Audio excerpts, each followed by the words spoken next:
55 minutos llenos de personajes. Conversaremos con ellos y conoceremos su expediente. Foot Files. Observa, no sé, estoy hablando de un jugadorazo que era Paul Gascoigne, por ejemplo. Fuera de serie. Un George Best también en Inglaterra. Pero siempre creen que hay una segunda oportunidad para volver. Y cuando intentan volver ya no es lo mismo. Esto se va así. Entonces, mentalmente pensás que sí podés. Físicamente ya no. Entonces, esa preparación de decir, ok, me retiré, pero me preparé como técnico y me preparé en el lado educativo, en el lado académico, pero no siempre pasa eso. Son muy pocos, lamentablemente. Uno, en el argot futbolístico dice, uno como que la comienza a oler, ¿verdad? Uno ya sabía que eso podía pasar. Entonces, ¿qué fue lo que yo hice? Durante mi último año en Saprissa, 2004-2005, yo comencé a matricular unos cursos de entrenador de fútbol base. Los recibí por medio de la federación y los comencé a recibir. Me acuerdo que íbamos todos los sábados a las 3 de la tarde en el colegio Luis Doble Segreda, aquí en la Sabana. Ahí eran los cursos de fútbol base. 3 niveles, nada más.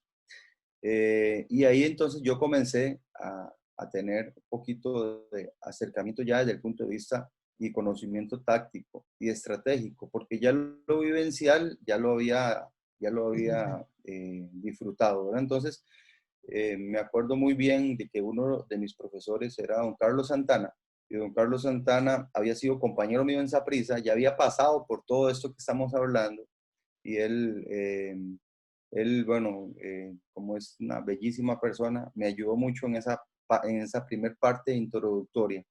Entonces, cuando ya yo en el 2006, y ya yo regreso de este periplo en Guatemala, y ya yo vuelvo a estar aquí en Costa Rica, es en donde Saprissa nuevamente me dice, bueno, ya usted se retiró, ¿le gustaría ser entrenador de divisiones menores del Saprissa? ¿Verdad? Como yo era exjugador, entonces yo le dije, sí, claro, y me dan la asistencia de un sub-17 al cual dirigía mi amigo Randall Rowe. Rowe era el entrenador del sub-17 y yo era el asistente de Randall. Y ahí fue donde empezamos. Ahí fue donde empecé a la par de Randall, ¿verdad? Y ese sub-17 quedó campeón nacional, Randall, luego lo suben a la primera división, ¿verdad? Y a mí me dan el sub-20, juvenil sub-20 de Saprissa. Y también salimos campeones. Y ahora mencionábamos algunos nombres ahí que tuvimos en aquel Saprissa 2007, campeón sub-20, en el juvenil del torneo nacional. Y teníamos a Esteban Alvarado, Keylor Navas, Kendall Waston, Alexander Robinson, Esteban Ramírez. ¿Cómo te tocó el trabajo de Kendall de más soltura? Porque yo me acuerdo que yo llegaba al estadio y los veía, pero lo veía él separado del grupo. Con Edson Soto.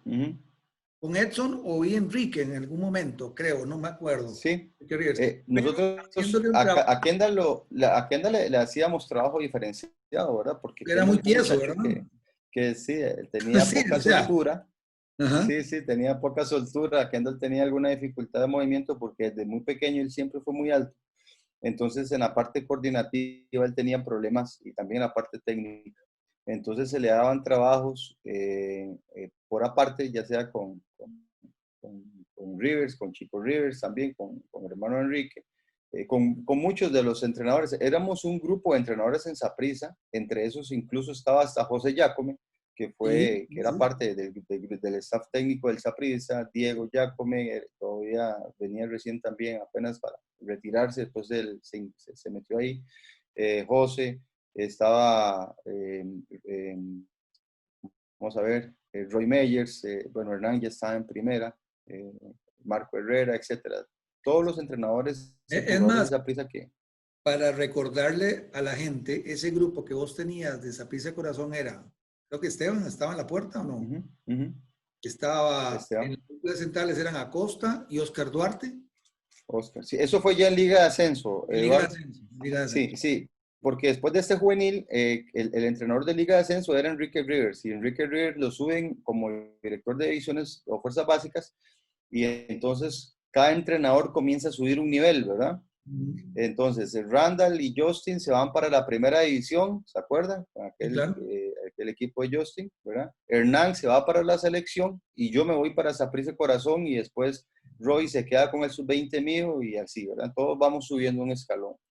Entonces, participo casi una temporada completa en Saprissa Corazón con este equipo que usted está diciendo, ¿verdad? Con un equipo que llegó a este año. Bueno, yo me tuve que ir antes porque antes de las finales ya yo me fui a la federación con Hernán y ese torneo, Saprissa Corazón llega a la final y desgraciadamente la pierde, pero llega hasta últimas instancias. Teníamos un muy buen equipo, teníamos una metodología de entrenamiento establecida por medio del libro, de manual que nos habían dado en Chivas, el señor Hans Westerhoff, que era el metodólogo, ¿verdad? Entonces todos entrenábamos igual, todos jugábamos igual hasta la primera división y entonces íbamos preparando cada uno de los jugadores hasta que tanto Hernán como Justin en su momento los llamaban y los utilizaban. Luego viene un quiebre ahí en ese proceso y Hernán, como repito, asume la federación, ¿verdad? La selección nacional y me dice, quiero que usted se venga conmigo como asistente 3, ¿verdad? Perdón, asistente 2, detrás de Oscar, pero usted va a empezar un proceso sub-20, que es el proceso de Egipto que empezamos. Entonces me voy en el 2008 para la federación y de cero, ¿verdad? De cero, agarramos el proceso sub-20. Bueno, ni tan de cero, debo confesarlo porque tengo que dar méritos a una persona importante. La selección sub-20 esa tuvo una muy buena base del sub-17 del Puro Ureña, que había jugado mundial. Entonces venían algunos jugadores año 90, como Marco Ureña, como David Guzmán, como Alejandro Castro, como Josué Martínez, como Brian Oviedo. Y entonces esos muchachos sub-17 que traía Puro del mundial de donde venía él compitiendo, que no me acuerdo dónde fue, se juntan con los que nosotros convocamos, que son los años 89, y ahí es donde entra Cristian Gamboa, Diego Estrada, Carlos Hernández, Esteban Alvarado, y hacemos aquella selección, Eduardo, y es la que nos da, gracias a Dios, digo yo que es el salto al fútbol profesional, porque gracias a la selección de Egipto, ya me comienzan a llegar ofertas a mí de fútbol, de equipos internacionales y nacionales para ya dirigir primeras divisiones. Y es más, ahora, y seguimos avanzando, no me diga que hay tercer capítulo del programa, porque es que hay varios temas, dejamos del Mundial de Clubes que no lo tocamos por el tema, creo que lo voy a meter un poquito más adelante, porque eso del 2009, de esa selección, ¿cómo estuvo esa escogencia? Cuando vos dijiste, no sé, tal vez vos sabes que en esas edades los chiquillos cambian mucho, de un sub-17 a un sub-20, y tal vez hay situaciones familiares, hay situaciones grupales, que ellos a veces no miden o no tienen la buena relación. ¿Vos viste siempre que ese grupo o se te salió alguno que vos decías, este pudo haber llegado, sin dar nombres obviamente, pero y tal vez te sorprendió otro que ya despuntó justamente en el Mundial? Sí, de todo. O sea, aquí había una base, ¿verdad? ¿Ah? Hubo una base de lo de Gerardo Ureña. Es que a veces me da vergüenza decirle Puro, pero es que Puro es así lo conocemos cariño, todos, sí lo conocemos. Entonces, con la base de Puro o de Gerardo, nosotros tuvimos un inicio muy bueno. Lo que pasa es que en divisiones menores, en categorías menores, un año de diferencia es una eternidad. Entonces nosotros tenemos la posibilidad de llevar 89, año 89 de fecha de nacimiento, que esos 12 meses de diferencia con respecto a los 90 nos marcan estatura, nos marcan experiencia, nos marcan recorrido y nos marcan talento. Y entonces nos montamos en los carros de la federación en aquellos tiempos, ¿verdad? Y nos íbamos a recorrer Costa Rica, nos fuimos a buscar equipos, jugadores por medio de selecciones regionales, monitoreamos a algunos jugadores, entre esos Pedro Leal, que es año 89, que estaba en Punta Arena, me acuerdo, lo fuimos a ver jugar en la cancha de del Roble de Punta Arenas a Pedro. Luego fuimos a Liberia, que estaba en Liga de Ascenso, y a mí me decían, hay 2 jugadores en Liberia que son muy buenos, solo que uno de los 2 es muy chiquitillo, me decían a mí, ¿verdad? Sí. Y un día fuimos a Liberia, luego los topamos aquí en la Villa Olímpica Desamparados, y vi a Gamboa y vi a Allen Guevara, los 2 años 89, ¿verdad? Entonces, luego me dijeron, no, es que en la universidad, allá en Puriscal, por allá hay un zurdo rapidísimo, ese más es rapidísimo. Nos fuimos a verlo y era Diego Madrigal.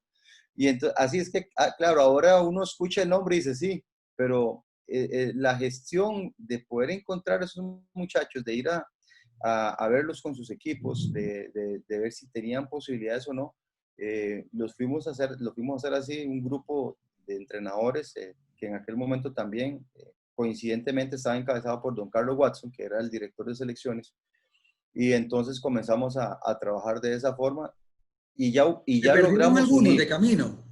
¿Ah? ¿Te perdieron algunos de camino también por falta? Sí, sí, vimos muchos jugadores, claro.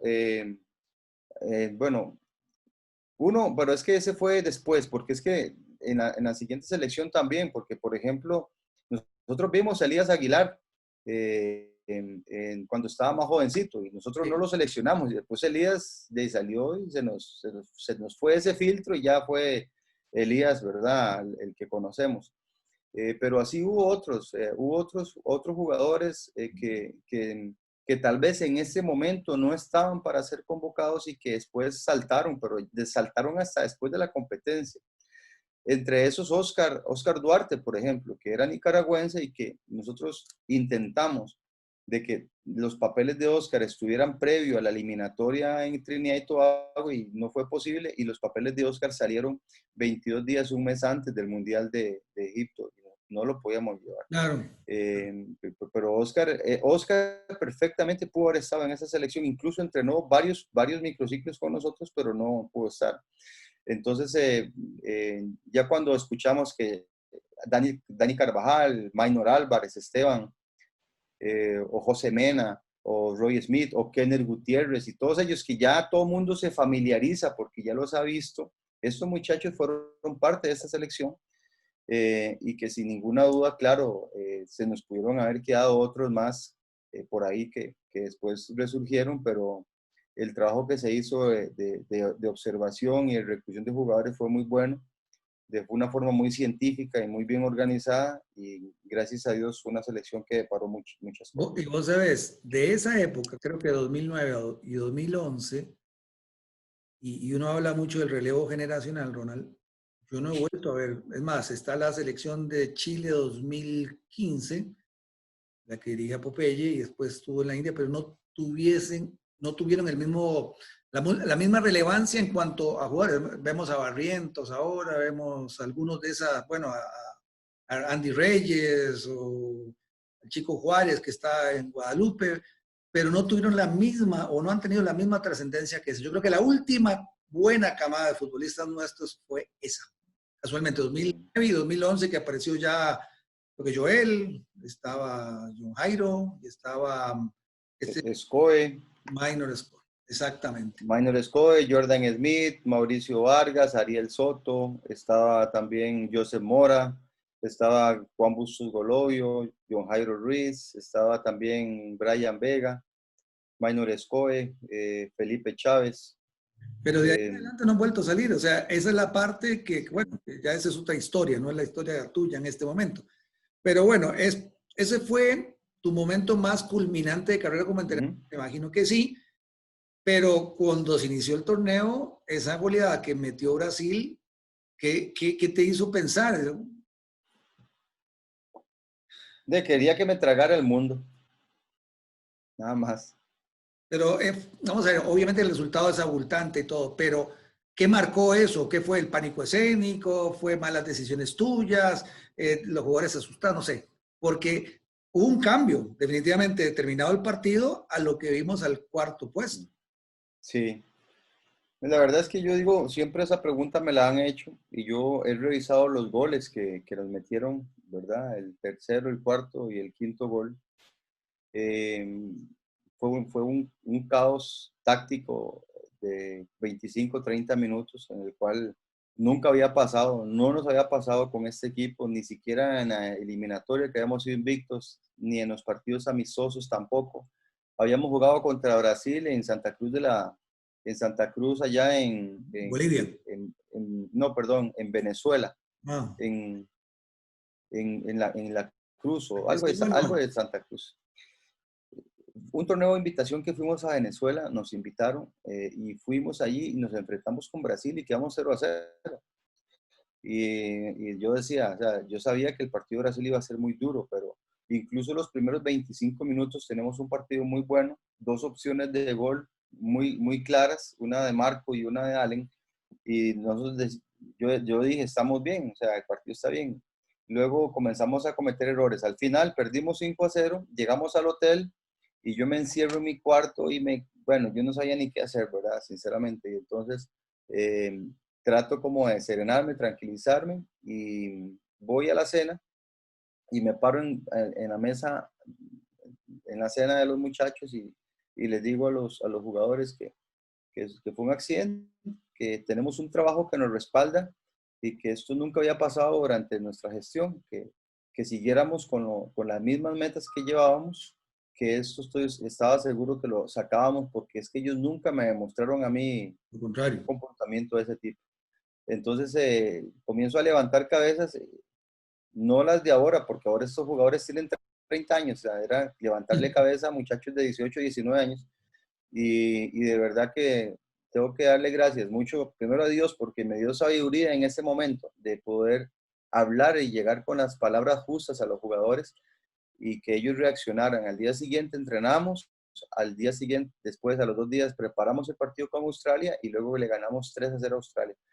Y volvimos poco a poco, ¿verdad? A pesar de que el tercer partido lo perdemos contra la República Checa, con el marcador idóneo y justo para ir a enfrentarnos a lo que podría pensarse era una goleada más contra el anfitrión. O sea, entramos a jugar contra el peor clasificado que éramos nosotros como mejor tercero, ¿verdad? En un mundial donde habían 3 mejores terceros, nosotros fuimos el tercer mejor tercero, o sea, éramos el peor equipo clasificado. Y nos tocaba el mejor equipo clasificado, que era Egipto, de local, en el Estadio Nacional del Cairo. Y ahí le dije a los jugadores, ¿ustedes quieren hacer historia? Y me decía todo, sí, claro, profe.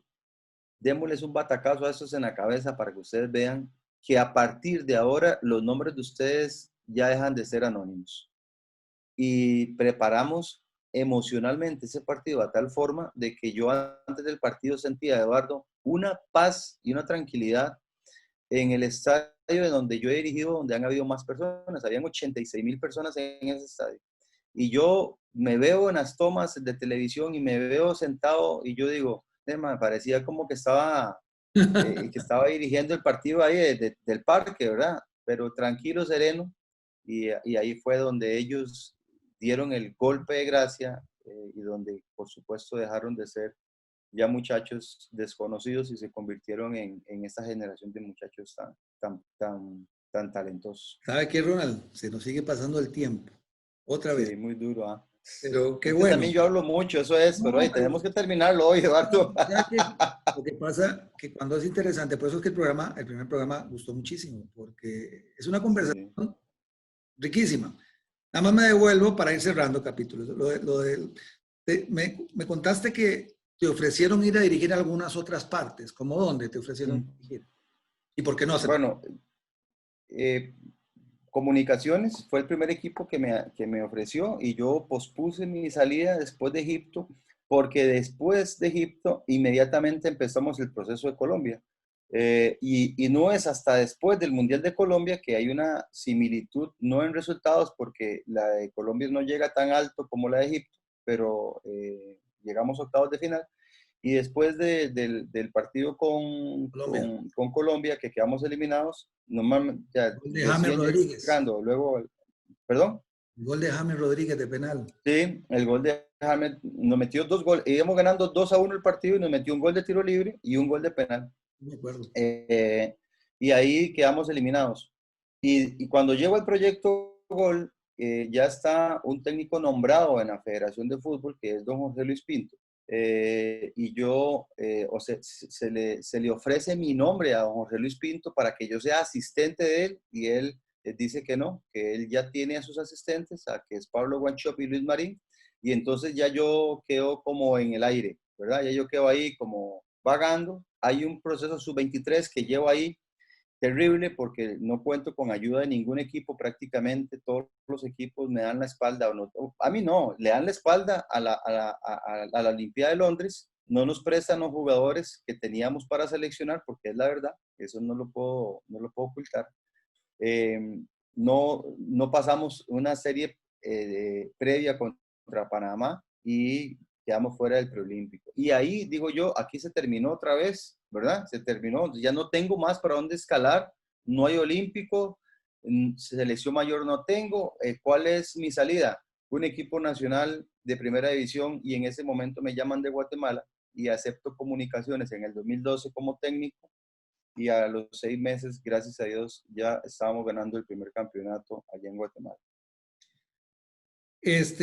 Volvámonos al Mundial de Clubes, para ir cerrando. La puña, tenemos que, ya nos devolvemos 7 años más otra vez. Me quedan algunos minuticos y que no puedo pasar por alto eso.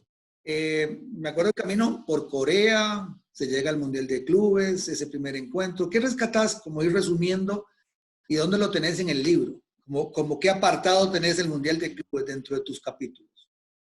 El apartado en el Mundial de Clubes, en el libro, perdón, se llama Un equipo histórico, así se llama el capítulo. Y bueno, estaba equivocado entonces con lo que te dije.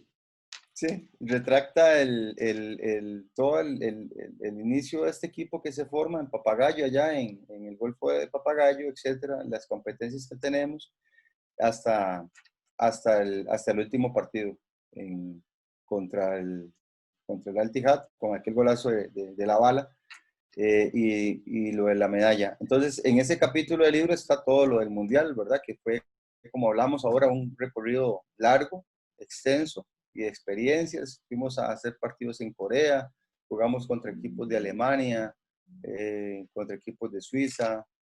De verdad que fue una preparación muy buena, y por eso es de que se obtuvieron esos resultados, ¿verdad? Aunque costó mucho y perdimos 3-0 contra Liverpool, que fue una experiencia lindísima. Con los otros equipos estábamos sobrados, estábamos para competirles como les competimos, y de hecho les ganamos a los 2 otros equipos, ¿verdad? Sí, ahí en qué, bueno, vos dijiste un equipo histórico, pero Mundial Juvenil, Mundial Mayor, Mundial de Clubes, ¿cuánto te faltó disputar? ¿Cuánto a mundiales? No, siempre soñé con ir a otro Mundial Mayor, nada más, que después, dentro de todo este proceso que hemos hablado, intenté, ¿verdad? Tuve una muy mala experiencia para Estados Unidos 94, no clasificamos, luego Francia 98, ni qué decir, luego en el 2002 quedé afuera de las elecciones del 2002, la del 2006 también. Entonces, aquí también se demuestra de que uno también ha obtenido grandes logros, pero también ha tenido algunas cosas que no se han cumplido en la carrera. Eso no sería todo muy lindo, a color de rosa. Bueno, y serías, si uno lo ve así, serías jugador y técnico que ha llegado a una Copa del Mundo Mayor. Sí, ya lo pude hacer a nivel juvenil, ¿verdad? A nivel juvenil lo pude hacer. Ah, bueno, como juvenil y como mayor, sí. No, hay pocos también.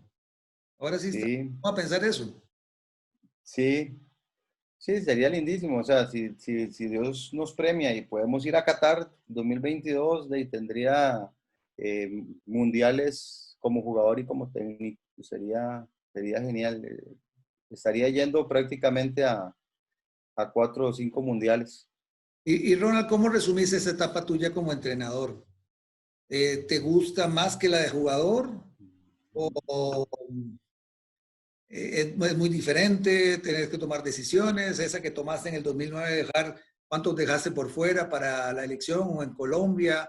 ¿O cuando te tocaba también definir para partidos eliminatorios, partidos amistosos? Siempre tenés que tomar decisiones, y que para eso te contrataron. Pero no es fácil, ¿verdad? No, no es fácil. De por sí ya, Eduardo y amigos, en la vida no es fácil tomar decisiones, en la vida cotidiana. decisiones de familia, decisiones económicas, decisiones de trabajo, decisiones. La vida se trata de tomar decisiones. Cuando uno está en el fútbol y uno las tiene que tomar, trata como que la decisión que uno tome sea lo menos dañina posible, aunque siempre, lógicamente, va a haber alguien damnificado. Te invito para la próxima semana para que veas un programa muy interesante. Eso que decías vos del fútbol y esto que tengo aquí y las camisas. Hay un amigo mexicano que lo vamos a tener la próxima semana, que tiene una colección de camisas. Tiene camisas de Eusebio, tiene camisas de Garrincha, tiene camisas, bueno, tiene solo una pared de Maradona y todo lo que él consiguió, del precio que ha pagado por camisas, se dedica exclusivamente a eso. Miras qué bonito. Te invitamos también, Ronaldo, para que lo veas. Claro. Obviamente agradecerte muchísimo. Te mandamos un fuerte abrazo, las mejores vibras para vos, para tu familia, para tu trabajo y para todos los que están ahí también. Así que, Ronald, como siempre, bendiciones. Gracias, Eduardo. Un abrazo para todos. Chao. Nosotros nos vamos, nos retiramos, así que espero también hayan disfrutado de esta segunda parte del programa con Ronald González Brenes, técnico de nuestra selección nacional. Gracias por acompañarnos. Nuestros files de fútbol son interminables. Los esperamos la próxima semana.